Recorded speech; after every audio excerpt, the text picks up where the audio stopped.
all you pet parents out there. Welcome to our next edition of Making Quarantine with Pets Awesome.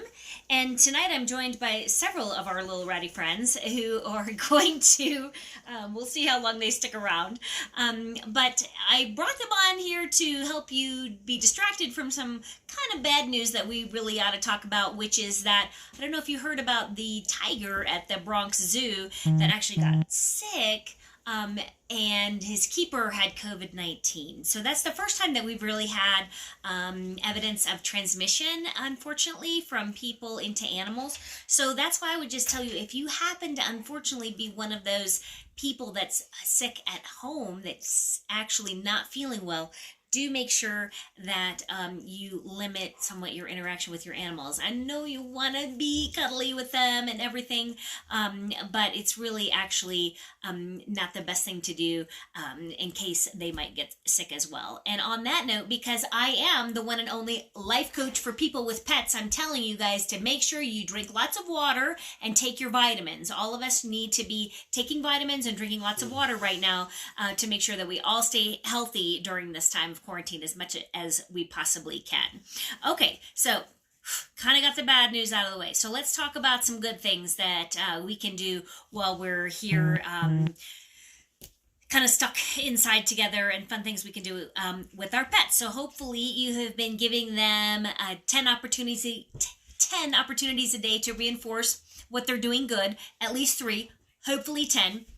One really fun thing that we do here in Colorado is we actually all at 8 o'clock at night go outside and howl. It's not really necessarily howl at the moon. It's just sort of howl to connect with neighbors and friends, and that might be living like right in your neighborhood. It's kind of a fun, silly thing to do, and a fun thing that you can do with it is you can teach your dog to howl right along with you if you happen to be in Colorado where people are going outside at 8 o'clock at night and doing that.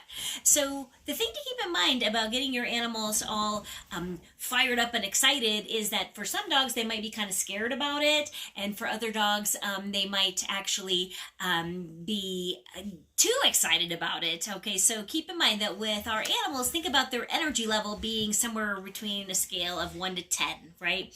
With 1 being pretty much asleep and 2 being like so frantic that it's like fireworks at 4th of July, okay? So we want our animals to always be kind of vibrating around a level 5 when they're hanging out with us. So if somebody knocks on the door, then they might get up to a 7. If you're having dinner, you want them to be around a 2 or a 3 so that they're just kind of relaxed and comfortable and hanging out, not bothering you and climbing on you and trying to get into your food or jump on the countertops or anything like that. So if you happen to have an animal that always vibrates around a 7 or 8 anyway, and when they're sleeping they ramp right up to a 7 and never really go through 3, 4, or 5, these are the animals that we really want to spend a lot of time encouraging them to be calm. Because what do we get really good at? We get really good at things that we practice. And what we want to practice is we definitely want to practice staying nice and calm for these dogs. So that's where those 10 opportunities a day or more come into play, where you can catch them when they are resting, when they are sleeping, when they are just quietly just being there. And that's what all of us need to do a little bit right now, is just take some time, connect with nature, connect with our animals, find that inner calm, and help them to practice being calm. And that'll really help them throughout their day. So if you do have a dog like that and you do something exciting, like take them out to teach them to howl, make sure that you're ready to also wind that down if you have to, if they get too excited about it. So if they start barking and getting too excited, then you'll want to right away bring them in the house, maybe give them a chew toy or something like that to distract them, and kind of give them a little bit of a timeout, put them in a crate, put them in another room where they can just kind of learn to calm down and be quiet again. So on that note, pet parents, I am Dr. Q, here to help you have the most amazing relationship with animals that you ever thought possible. So subscribe to my YouTube channel, tune in next time, and thanks for tuning in, and we'll talk to you again tomorrow. Bye-bye.